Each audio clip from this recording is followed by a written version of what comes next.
Hello, my friends. Welcome back once again. Today, we'll explore a different aspect of the AppOpen Cloud journey that we have already started. We'll create an web API and we'll test it using the Postman tool. So, the question comes like, why suddenly this topic I have brought in to our discussion? Because already we have seen like how to test our service using a preview option, right? So, we have attached our annotations, and that eventually been used to create the client REST client through which we were able to test our CDS service. At the same time, we also created a Fury application side by side where we leveraged this service that we have built, and where we added a lot of behavioral definitions and etc. So that we have used, and that Fury applications were able to do the job pretty well and pretty easy, no much of development effort. So now thing is like it is not as easy as like that in real world, right? Because most of the customer sometimes come up with a lot of customization, a lot of tailored way they would like to have their application to be developed. And of course there are a lot of scopes and possibilities, UI annotations you can mold and make certain tuning to make it much aligned with what customer is looking at. But sometimes it is not all possible, or even customer may try to think about creating a altogether different technology using a React JS or Angular or Vue, whatever, and they would like to create a development, normal web development, and where they would like to use this service to be consumed. Suppose this is a scenario. So then how this annotations is going to help? So of course we don't need to attach annotations. Fine, we will not attach. What's the big deal? Now the problem comes the moment we'll remove the annotations from our CDS service, we'll not be able to see the preview option, right? Because preview been built using this annotations only. So question comes how to test, because we cannot wait till UI team come up and saying like, hey, there is a bug in your service. We have to test our own independently. We have a lot of clients, of course, all we know. One of the client most popular is kind of a Postman. So question comes, can we use this Postman to test this service web API that we have built where we don't have any annotations? We need a client. And today in this discussion, we'll figure it out how to do that. It is easy. Just put an URL, you give your user ID and password, and you are all set. Or something else we need to do that we need to explore today. So stay tuned and focus till the end of the discussion. And if you are coming to this channel for the first time and you would like to hear this kind of discussion in future, don't forget to subscribe and set the bell icon. So let's start the discussion now. So let's check that service binding that we have done for the unmanaged scenario. We can see there is travel, booking, and rest of the dependent entities, and also preview button. So if I just double click or just click on the preview, it will take me to a particular client, and pretty well it's opening all the data, and I have a create, delete, all sort of options available. So that pretty much easy for testing our service independently from the actual Fury applications. I don't need to wait for that. But now question is how to create web API. It's pretty simple and straightforward. Let's figure it out. So what you need to do when you created the service definition, this service definition is here. So JDST travel. So let's right click and click on service binding. So when you are going to create a service binding, you have to give name, description, because those are mandatory. But binding type, you need to select web API. Pretty easy. You just select from the drop down and click on finish, and you are all set. Your web API will be created just like this. So let's see, I have already created an web API. It's all same. Only problem is, of course, you need to activate, because by default it will not be active. It will be you need to activate this service. But most importantly, you see there is no preview button anymore, because it doesn't have any UI annotations part linked to. So if I click on this service URL, I can see it's opened all the collections. So let's say one of the collections that we are interested with the route, that is the travel. Good, it's all coming perfectly. Fantastic. I can do a lot more of filters and those kind of selections, all sort of URI options we can put. That's okay. But however, testing this service, kind of a create, delete, update, that's a crude capabilities to check whether my service is up and running. So for that we use a Postman, right? So let's copy this URL, go to Postman, create a new tab, put it over here. Let's close this first, just to avoid any confusion. Okay. So this is my URL. I have to put some authorizations. Generally, we can put basic authorizations, and we can provide the user ID and password, right? So this user ID and password I have given for the cloud login, okay, username and password. So if I click on send, will it work? Let's see. It says 200 okay, first impression good, but hey, it is not giving the actual any metadata or any entity details. Rather, it's taking me to a different URL and saying like authentication. What is that? Let's click on this URL. Okay, let's get that part. So it basically fetching one HTML document. If you just scroll down a little, it talks about enter your email and password, but I have already entered. So obviously this basic authorizations or authentication approach will not holds good in this case. What we have to do, we have to leverage a different authentication service, authorization and trust management, and we'll set up some sort of a handshaking to get a token.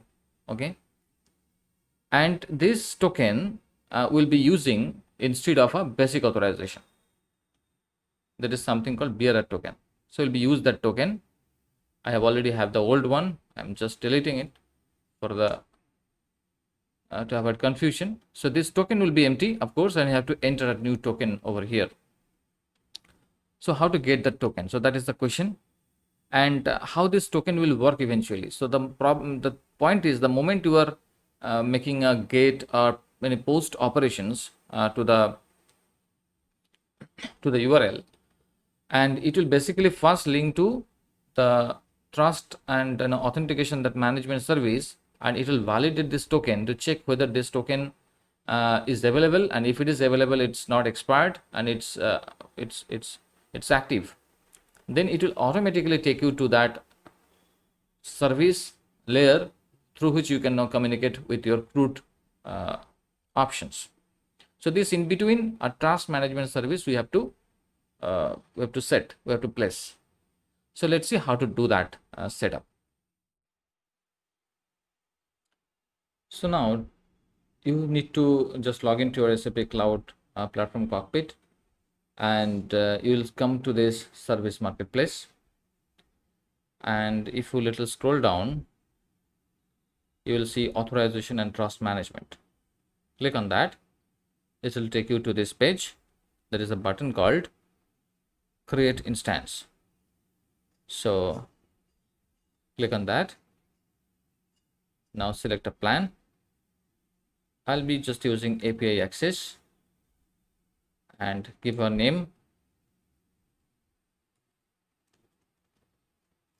Some name I have just given, and click on next. That's pretty much okay. And click on the create instance. So click on the view instance now.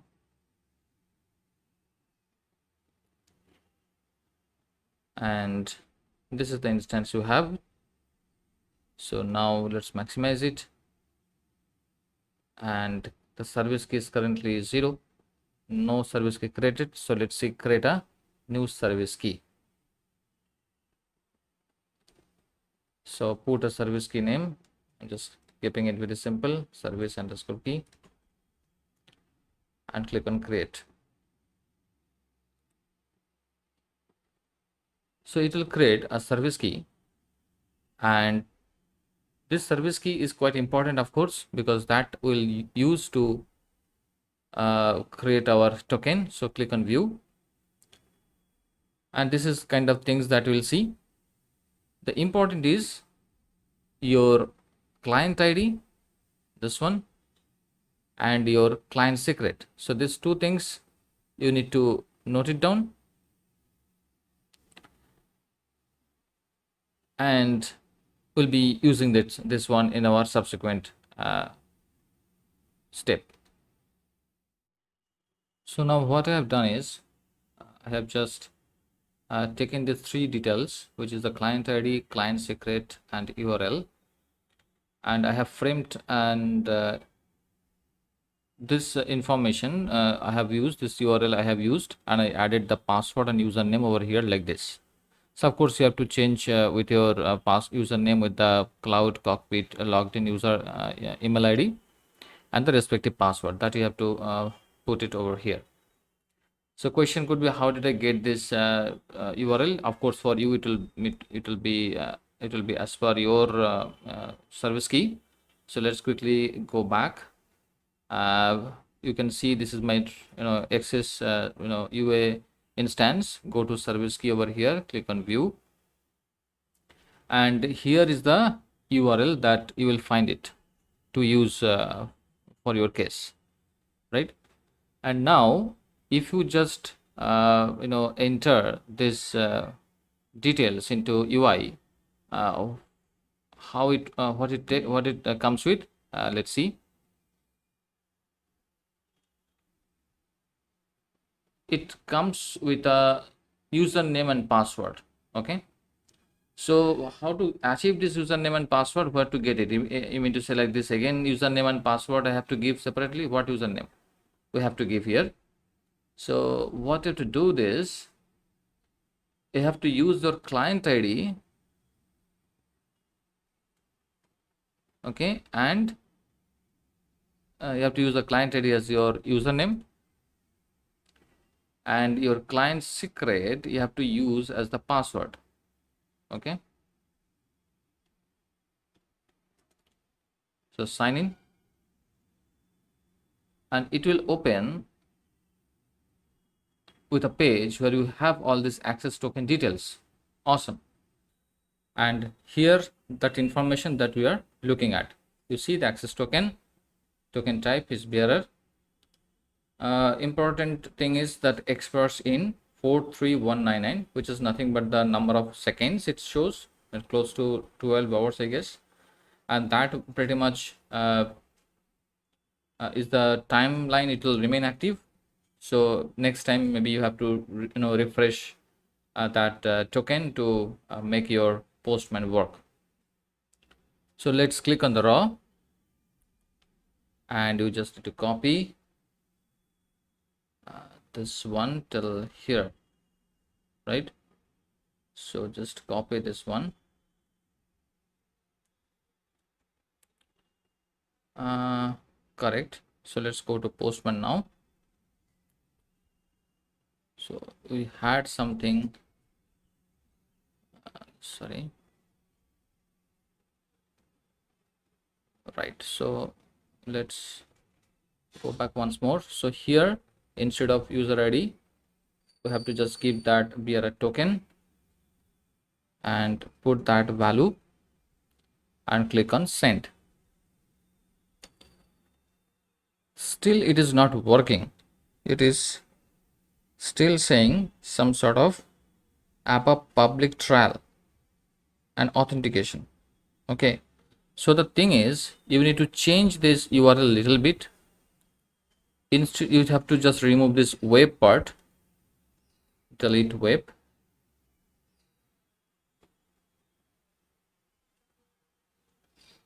yes, delete this web and retry. Okay, some problem it seems. Yeah, so web,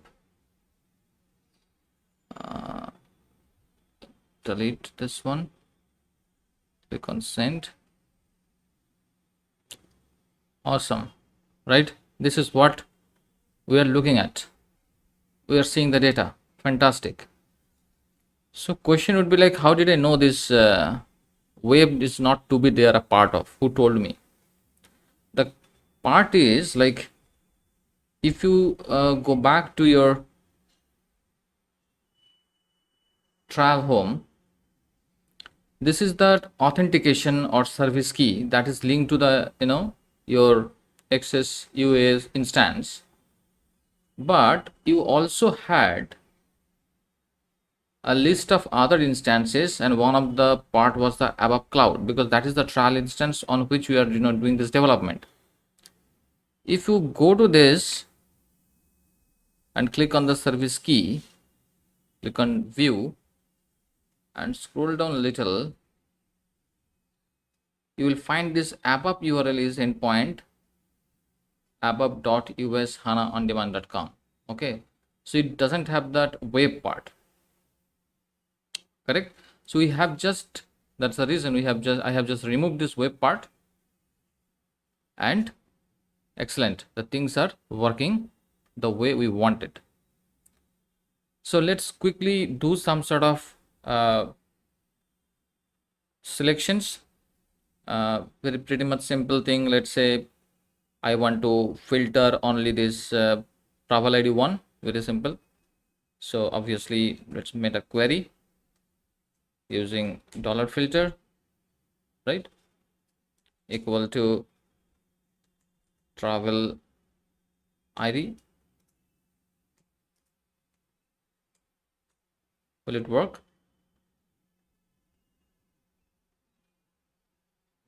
I missed out something.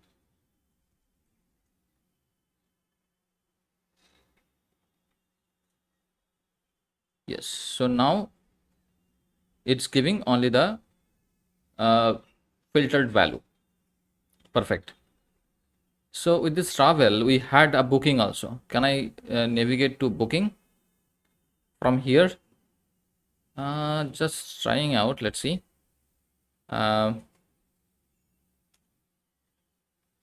Dollar expand is equal to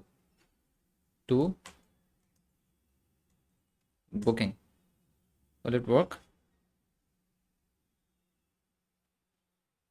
Yeah, this is the travel IDs and related booking details. Okay, so let's just think. Let's say put the GUID only, or maybe travel ID is 102. So let's say put only 102 and see what's going on.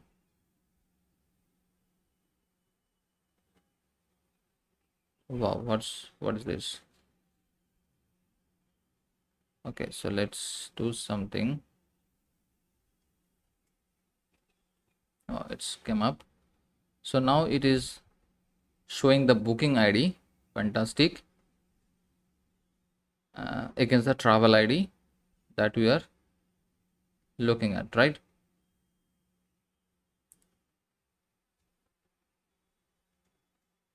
All the booking IDs details against the travel ID is now able to, I'm able to see. So that pretty much the selection part. So let's do a little bit of CRUD operations now. So as we know, let's create a travel only. Let's create a travel instance first, deleting it. Travel, right? So let's just put 1, and hopefully it will just give me that first travel ID. Then $format JSON. It gives all the travel details. Let's copy this one. Click on one more thing I have to do, because we are doing a post operation, right? So we need certain access reference key.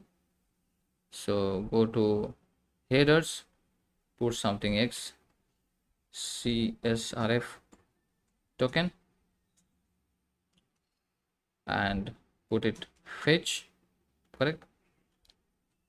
So what will I get? I'll get a token this time, which will use